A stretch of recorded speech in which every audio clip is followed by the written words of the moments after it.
नमस्कार, मैं हूं संजय पाठक और आप देख रहे हैं प्रेस 15। उत्तराखंड में सिनेमा जगत में एक नई तरीके से प्रयोग करने वाले और अपने टैलेंट के बदौलत उत्तराखंड सिनेमा को तेरी सौ, असगार जैसी तमाम ब्लॉकबस्टर फिल्में देने वाले फिल्म निर्देशक, लेखक अनुज जोशी जी इस वक्त मेरे साथ मौजूद हैं।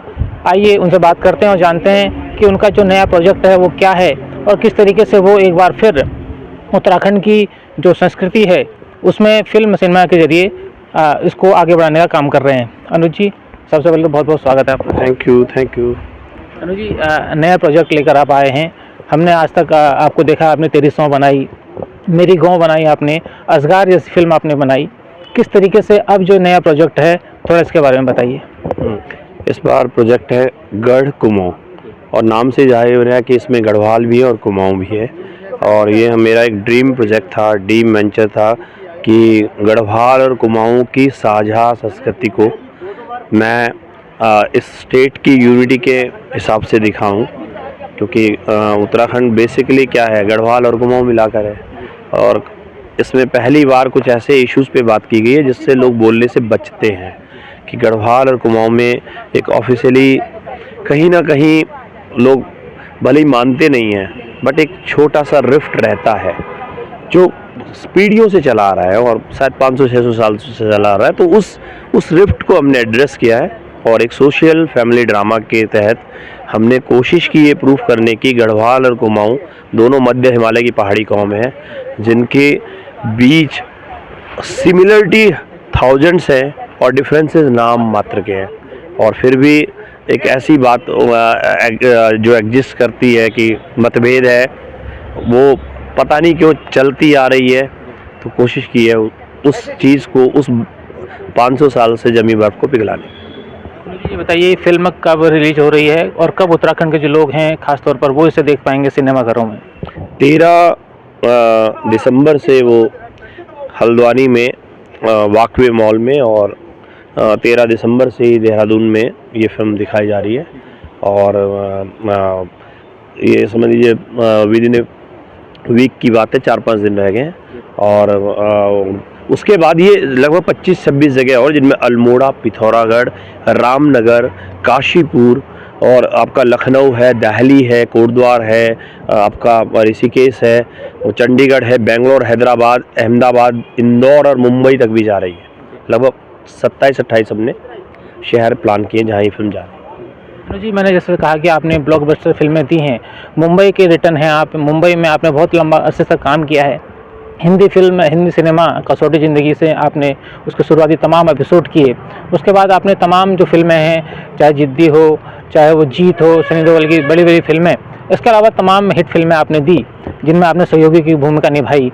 ये बताइए, उत्तराखंड का जो सिनेमा है क्यों बॉलीवुड के समीप या उससे आसपास भी नज़र नहीं आता? 25 साल 24 साल उत्तराखंड के बने हो गए हैं। आखिर उत्तराखंड में इतना टैलेंट है कला के क्षेत्र में, आप जैसे कलाकार, लेखक, निर्देशक यहाँ पर हैं, आखिर क्या वजह रह गई कि 24 साल की उत्तराखंड में हर फील्ड में यहाँ पर काम हुआ लेकिन फिल्म सिनेमा के क्षेत्र में उस तरीके से वो काम नहीं हो पाया जो दर्शक देखना चाह रहे थे और यहाँ के लोगों की अपेक्षाएँ भी थी? नहीं, उसकी 2 बड़ी वजह है। पहला तो ये है कि हमारे गढ़वाली और कुमाऊनी समाज की जो भाषा है, मातृभाषाएं बोलता हूँ मैं उन्हें, लोग बोलियाँ बोलते हैं लेकिन मैं उन्हें भाषाएं मानता हूँ। गढ़वाली और कुमाऊनी वो इस समाज की सेकंड लैंग्वेज बन चुकी है। फर्स्ट लैंग्वेज हिंदी हो गई है। तो घरों में भी बात हिंदी में ज़्यादा हो रही है और स्कूल में जो मीडियम है वो हिंदी इंग्लिश है पढ़ाने का। तो उसके कारण क्या है कि वो सेकेंडरी लैंग्वेज, घर की लैंग्वेज मान ली जाती है। तो इसलिए हमारा जो बेस्ट टैलेंट होता है वो पहला ध्यान हिंदी सिनेमा की तरफ देता है। तो हमारे यहाँ बहुत टैलेंट है गढ़वाल कुमाऊँ में, लेकिन वो पहली प्रीफरेंस हिंदी सिनेमा को देता है। अगर वो टैलेंटेड है तो मुंबई चला जाता है। और प्रसून जोशी हो कुमाऊँ से, या तिग्मांशु धुलिया गढ़वाल से, ये सारे एग्जाम्पल्स हैं। चाहे निर्मल पांडे हो, हिमानी शिवपुरी हो, दीपक डोबरियाल हो या हेमंत पांडे हो। तो जो हमारा बेस्ट टैलेंट है एक्चुअली वो हिंदी को तरजीह देता है। वो वजह है पहली। और दूसरी वजह यह है कि हमारे यहाँ जब शुरुआत हुई सिनेमा की तो अमेच्योर लोगों ने ज़्यादा बनाया जो प्रोफेशनली ट्रेंड नहीं थे, और उसके कारण गढ़वाली और कुमाऊनी सिनेमा ने एक्चुअली अपना विश्वास खो दिया ऑडियंस के सामने। तो उस संकट से जूझ रहे हैं और उससे निकालने की हम कोशिश कर रहे हैं। अनुज जी, ये बताइए, जो नई पीढ़ी है जो खास तौर पर फिल्म से जुड़ना चाहती है, फिल्म के तमाम डिविजन्स होते हैं उनसे जुड़ना चाहती है, तो उस तरीके के जो संस्थान हैं जिन्हें प्रशिक्षण वहाँ से मिलना चाहिए था, वो प्रशिक्षण भी उत्तराखंड में उस तरीके से नहीं है। तो क्या कहेंगे, क्या वो उस दिशा में भी काम होने की ज़रूरत है कि यहाँ की जो प्रतिभाएं हैं वो कैमरा चलाना सीखें, वो कैमरे के पीछे तमाम जो एक्टिविटी हैं उनमें अपना करियर बना सकें। हीरो हीरोइन तो एक मुख्य किरदार है, उसके अलावा भी तमाम चीज़ें हैं जो फिल्म को आगे बढ़ाती हैं। ये बताइए, क्या उस दिशा में भी काम करने की ज़रूरत है, और अगर है तो फिर उस दिशा में आप लोग क्या सोच रहे हैं? उसमें देखिए, अगर आप बॉलीवुड की किसी भी शूटिंग में जाएंगे, बॉलीवुड की बात करो मुंबई की, तो मैं खुद वहाँ रहा हूँ और आप जाएंगे तो ऐसी कोई यूनिट आज तक मुझे नहीं दिखी पिछले 20-25 सालों में जिसमें कम से कम 3 या 4 गढ़वाली या कुमाऊनी उसमें काम ना कर रहे हो। मतलब इस स्तर पर हमारे लोग उसमें इंटरेस्टेड हैं। लेकिन दूसरी बात जो है वो यहाँ पर ट्रेनिंग की, तो ऐसे प्रपोजल हैं गवर्नमेंट के पास जो मेरी जानकारी में है कि एक प्रॉपर सिने इंस्टीट्यूट उत्तराखंड में बने, एक क्वालिटी इंस्टीट्यूट। ये FTII की ब्रांच भी कोशिश की जा रही है कि या तो वो खुले या स्टेट स्तर पे कोई बड़ा इंस्टीट्यूट बने, और ये हमारी भी डिमांड है। और सरकार के पास प्रपोजल है, सरकारी जो डिपार्टमेंट्स हैं, इंफॉर्मेशन डिपार्टमेंट, उसने भी ये प्रपोजल दे रखा है। देखते हैं, अगर हो जाता तो बहुत अच्छा है। जी, ये बताइए, उत्तराखंड में फिल्म विकास बोर्ड भी बना हुआ है और वर्तमान जो सरकार है, धामी सरकार, उन्होंने सब्सिडी भी वो फिल्म निर्माण में दे रही है।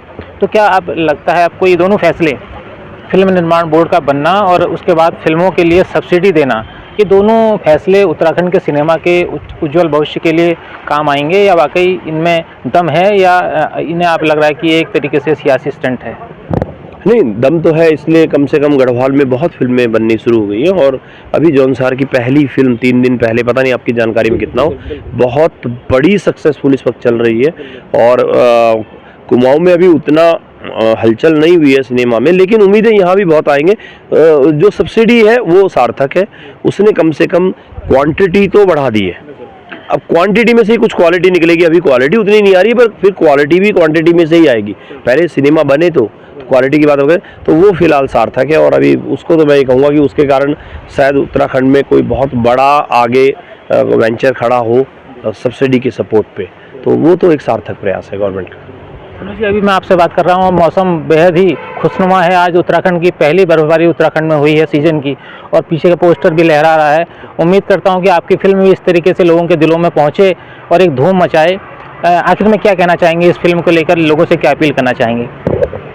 मैं गढ़वाल और कुमाऊं के लोगों से ये अपील कर रहा हूँ कि देखिए, गढ़वाली कुमाऊनी हमारी मातृभाषा है, और दुनिया में कोई भी भाषा तब तक सुरक्षित है जब तक उसका सिनेमा जीवित है। याद रखना, जिन भाषाओं का सिनेमा है वो अभी भी एग्जिस्ट कर रही है, जिनका सिनेमा नहीं है वो धीरे धीरे ख़त्म हो रही है। तो सिनेमा आज की तारीख में, पहले साहित्य होता था एक शर्त, अब सिनेमा एक शर्त है। आप देखिए ना कि भोजपुरी की बोलने वाले कम से कम 16-17 करोड़ हैं, लेकिन तमिल सिर्फ 7-8 करोड़ हैं। लेकिन तमिल का सिनेमा बहुत मजबूत है, तो तमिल भाषा बहुत मजबूत है। तेलुगु का सिनेमा दूसरे नंबर पर है, तो तेलुगु दूसरे नंबर की भारत में भाषा है आफ्टर हिंदी।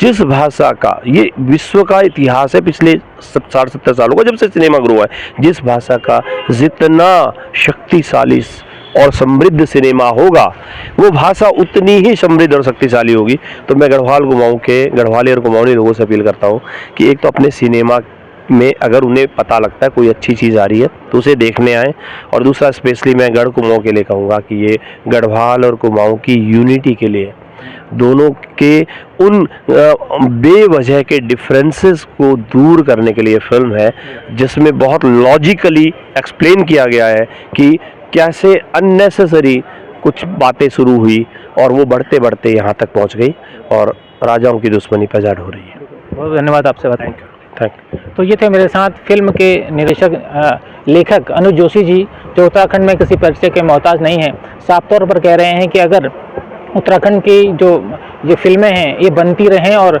लोग इन्हें समर्थन देते रहें, तो उत्तराखंड का जो सांस्कृतिक विकास है जो पहले से है, लेकिन वो देश दुनिया तक और तेज़ी से पहुंच सके, तो ज़रूरी है कि हम ऐसी फिल्मों को बढ़ावा दें, ऐसी फिल्मों को देखने ज़रूर जाएं, जैसी पहल इस बार अनुज जोशी जी ने की है गढ़ कुमो के जरिए। और आने वाले दिन में 13 दिसंबर को ये फिल्म हल्द्वानी में वॉके मॉल पर रिलीज हो रही है। इसके साथ साथ ये फिल्म देहरादून में भी रिलीज होगी। ऐसे में उम्मीद करते हैं कि इस फिल्म को उत्तराखंड के लोगों का समर्थन मिलेगा, प्यार मिलेगा और लोग इस तरीके की अपनी संस्कृति से जुड़ी फिल्मों को देखने के लिए घर से निकलेंगे।